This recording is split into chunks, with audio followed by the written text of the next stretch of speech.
Alright, it's been a while since my last vlog. So today, I'm going to share to you the unboxing of the air fryer which I ordered from Lazada. It's a big box. They say air fryer is better in cooking chicken because it will take away all the cholesterol, it will drain all the oils because you don't need some cooking oil to cook the chicken. You just put it inside the air fryer. So let's unbox it together. I already took out all the bubble sheet with it. It was delivered today by a Lazada rider. This is actually an Icon Technology air fryer. So let's open this.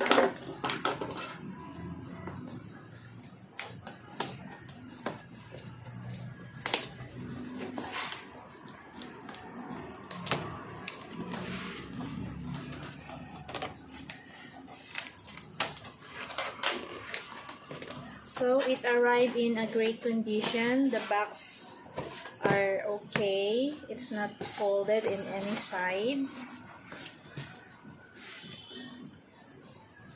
It comes with an instruction card. And what's this? This is an 8-in-1 air fryer recipe book. So there are some recipes included on it. Hair tail fried with shallot, golden shrimp balls, and 4 other recipes. So let's take out the styro. Did I need to take everything in one go? Let's go.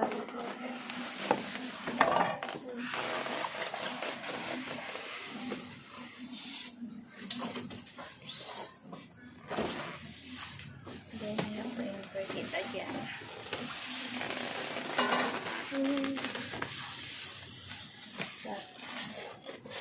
So here it is. It is properly wrapped, both with styro on top of it and on the bottom. So here is the air fryer. Let's take this out. Don't know how to do this. Should I pull the plastic up?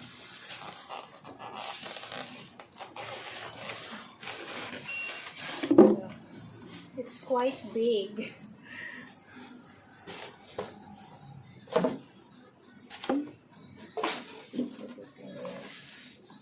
So here it is.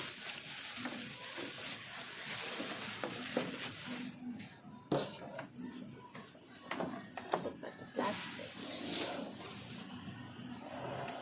The wire is attached on its body, but I think I need an adapter. The wire is like that. And then wait a minute. So let's open it. It's like this, and it has a drainer. So this is how it looks like. You have to put it here, then maybe you can put the food here, then put it inside to cook.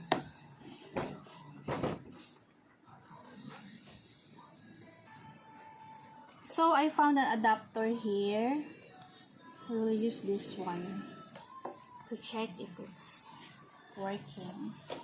So I have an extension wire here.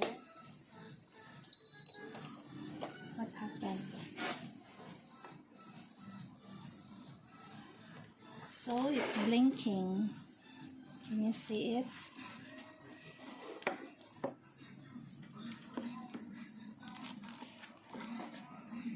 And so I plug it and now it's blinking. Where should we touch this? And these are the buttons on top of it.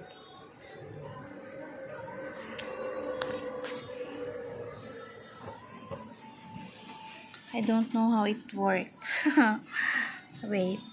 So I found an adapter here and we will use it to check if the air fryer is working. So we need to plug it. Oh. See, it's now blinking. Then let's press it. Oh. Now it's already turned on. As you can see here, there are options for what's this? Chips, then meat, then warm, then nut, pizza, and timing. So I still need to explore how to use the air fryer. I just bought it because it was on sale on Lazada. So it's turned on again. So we need to turn it off. I just check if it's okay, if the unit is working. But I still have a lot to learn. Maybe on the weekend I will buy some chicken and try to cook it on the air fryer. Okay, let's unplug it first. That's it, guys. That's the air fryer by Icon Technology, which I ordered from Lazada. As you have seen, it's working when I turn it on. I think, by the way, the color is black, but there are options for green. I just like black. Black is beautiful. Yeah. So next time I might be sharing how I use the air fryer and how to cook using the air fryer, but I still need to explore since I really have no idea. I just bought it because it's on sale, because when you buy this on the store, on the malls, it's actually very expensive. So I just took advantage of the ongoing sale of Lazada and grabbed it. And yes, here it is. And I love it. Till next time, thank you for watching.